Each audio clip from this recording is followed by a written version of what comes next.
Welcome to Nasdaq Trade Talks. I'm Jill Malandrino, Global Markets Reporter at Nasdaq. Joining me for this segment, we have Russell Price, Chief Economist at Ameriprise Financial, to discuss why U.S. economic prospects look better than most internationally. It's great to have you with us, Russell. Welcome to Trade Talks. Thank you very much for having me. All right, you got it. Let's start with your macro thesis here. What's your underlying take for the U.S. economy to put it in a better position than what you're seeing internationally? Where's the growth coming from? I think it primarily comes down to the American consumer.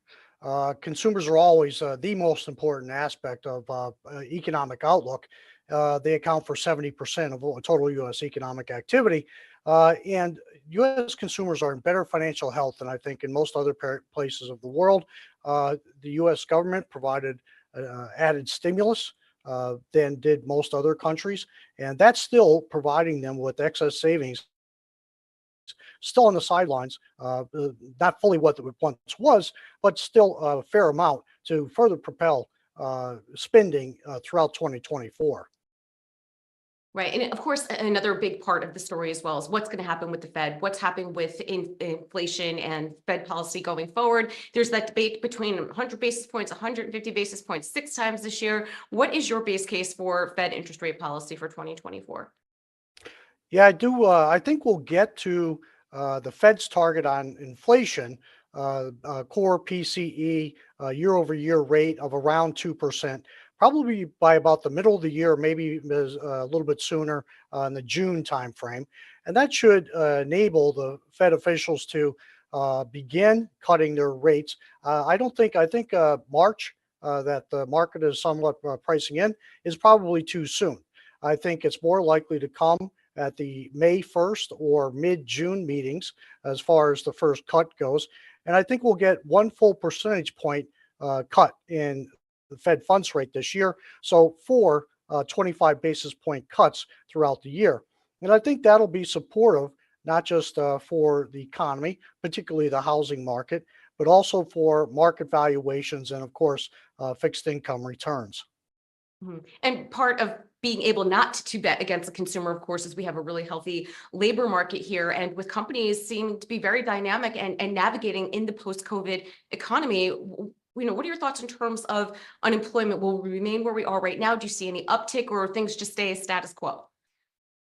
I think there is a little bit of room for further increase in the unemployment rate. That's not particularly because we expect to see non-farm payrolls turn negative for any length of time. It's primarily because I think we still have a little bit of upside for labor force participation. We haven't fully seen that rebound since the early pandemic timeframe. We don't expect it to get back to its pre-pandemic levels, but we still expect to see a little bit of upside, which could bring the unemployment rate, we think, in the low 4s for most of 2024, which is still a good job market, but it's a little more balanced between who has the most power between workers or businesses.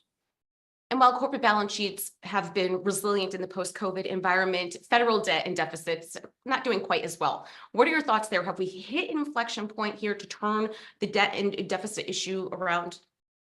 Well, I do think we've hit an inflection point when it comes to the amount of interest expense as far as how much of the federal budget that captures, or in other words, how much of the interest expense on the debt outstanding pushes out other discretionary spending possibilities, and of course, defense spending as well. So we're at an inflection point from that perspective. It's also creeping into the point where markets are getting a little bit more cautious about the ability of markets to fully absorb the amount of treasury debt that's being issued. And I think we saw that through much of the third quarter of last year when 10-year treasury rates went from about 3.5 up to, by the end of October, 5.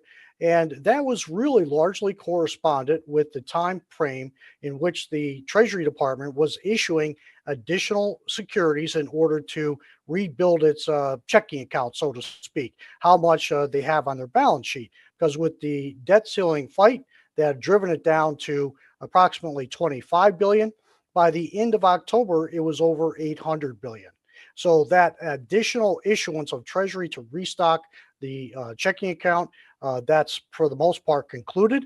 But now we still foresee very high levels of deficit spending requirements that will need further funding in the years ahead, to be sure.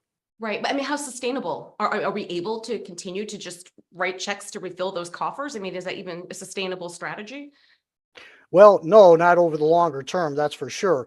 The sooner that the Washington corrects the projections for revenue and spending policy over the next several years, but if nothing's done, the Congressional Budget Office has shown us that we go from a debt to GDP ratio, currently about 100% of GDP. We steadily rise higher and higher until 30 years from now, it gets to 180% of debt to GDP. And that would likely come with higher interest rates. And so that would further push out the ability to spend on other discretionary and defense priorities. Right. Well, and of course, you run the risk too of ratings agencies downgrading U.S. debt, and that's not a good perception anywhere around the world. I mean, there's a global domino effect to that. Yeah, and I think also, along with that, I think the credit markets, with the U.S. Treasury market being the largest debt market in the world, I think the market is fully aware of the risks that are at hand. But we are hearing more and more from retail, just the average clients and average American are becoming more and more aware of the debt and deficit situation. And I think it is growing more and more that they're asking their elected officials about this issue. And so I think something needs to be done on a bipartisan basis sooner rather than later. I think we need to see changes or adjustments on both sides of the equation. You can't do it with just tax increases. You can't get it fully done with just spending cuts. It has to be a combination of the two, simply because of the size of the problem. But I think we're getting closer and closer to that day where we do see a bipartisan commission put together probably in the next year or two. Let's certainly hope so. Appreciate the insight, Russell. Thanks for joining us on Trade Talks. I'm Jill Malandrino, Global Markets Reporter at Nasdaq.